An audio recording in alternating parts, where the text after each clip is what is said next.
As I stepped out of the car, the abandoned field stretched endlessly before me. In the distance stood the old structure we came to explore, a collapsed shell of concrete and rusted steel, half devoured by vines and shadows. Fresh paint, fresh handprints. Someone had been here recently. The wind howled softly through the empty corridors, carrying with it a strange, almost metallic smell. It didn't feel like air. It felt like something breathing back at me. Inside, the silence changed. It wasn't empty silence. It was listening silence. Every sound I made echoed too slowly, like the building was thinking before returning the noise. My flashlight flickered across old equipment, shattered windows, and torn caution signs. Something about the place felt wrong, not just abandoned, but watchful, as if the walls themselves had witnessed things they never forgot. Halfway down the hallway, I found a set of stairs leading to a lower level. But tonight, while exploring the old hospital, I found a door that wasn't on any blueprint. A door with no handle, covered in dust, except for one fresh fingerprint in the center. I pushed it open and the air inside felt wrong, heavy like something had been waiting. My flashlight revealed an empty room. No windows, no furniture, just walls covered in faint scratch marks. At first they looked random, until I noticed they formed words. Don't turn around. I kept filming, backing toward the exit, but the door slowly closed on its own, sealing me in. Then I heard it, breathing. Low, raspy, right behind me. I froze. The scratches on the wall began to shift, forming new letters, carving themselves in real time.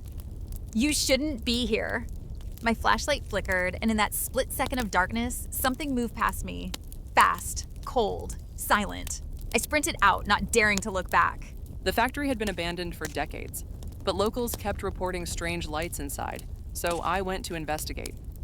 The moment I stepped through the rusted doors, the sound hit me, an echo like footsteps but repeating in a perfect rhythm, as if the building itself was breathing. My flashlight swept across broken machines and shattered glass. Everything was still, until a conveyor belt suddenly started moving on its own.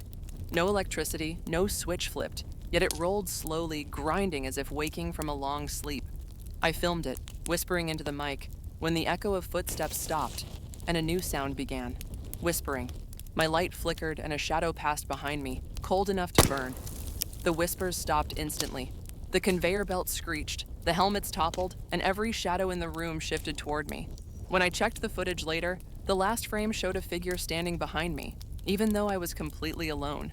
The apartment had been abandoned since the fire 10 years ago.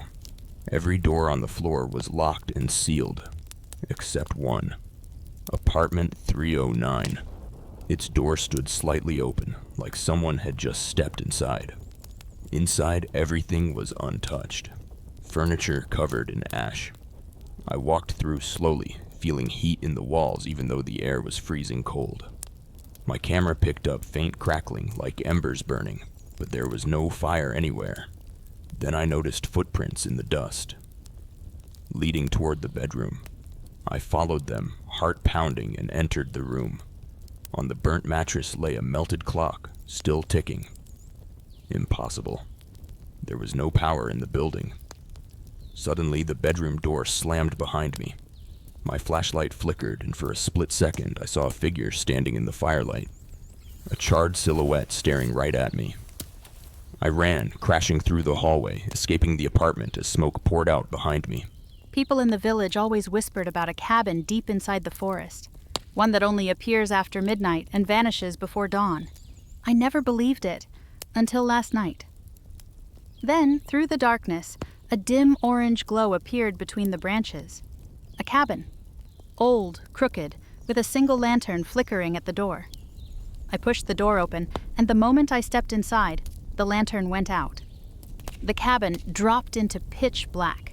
No furniture, no windows, just wooden walls carved with hundreds of symbols. I ran for the door, but it wasn't there anymore. Then a deep voice whispered in the dark, "Now you belong to the forest." I forced myself toward the faintest sliver of moonlight and burst out through a crack in the wall. When I looked back, the cabin was gone. Only trees stood there. But the owner claimed their basement was changing, and that was enough for me to investigate. Like something down there had been waiting for fresh air. I started recording and stepped inside. The basement was huge, too huge, The walls stretched farther than the size of the house should allow. Old shelves, broken tools, and children's toys were scattered around, covered in dust. I walked deeper, whispering into the camera. The door in the reflection slowly opened on its own. It raised its hand and tapped the mirror from the inside. When they came back on, the reflection showed the creature standing right behind me. When I finally reached the stairs, a cold hand brushed my shoulder. I slammed the door shut behind me and bolted out of the house. Later, reviewing the footage, the mirror was still recording, and the creature was still tapping, waiting for me to come back.